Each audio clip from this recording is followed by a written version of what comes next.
Imagine diving into the deep blue sea, but this time you don't need scuba gear, oxygen tanks, or even to hold your breath. What if humans could breathe underwater just like fish? Let's explore this wild possibility. To breathe underwater, we'd need gills like fish.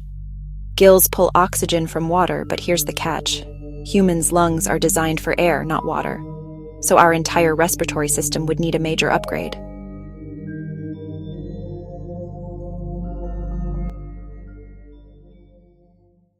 If we did have gills, oceans would become our second home. We could swim alongside dolphins, visit coral reefs every day, and maybe even build underwater cities.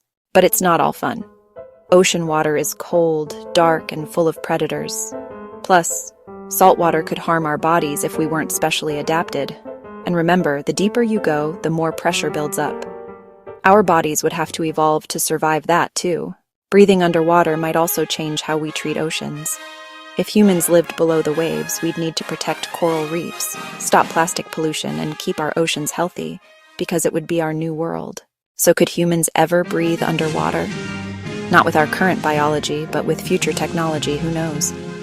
Maybe one day the sea won't just be a place we visit, it'll be a place we live.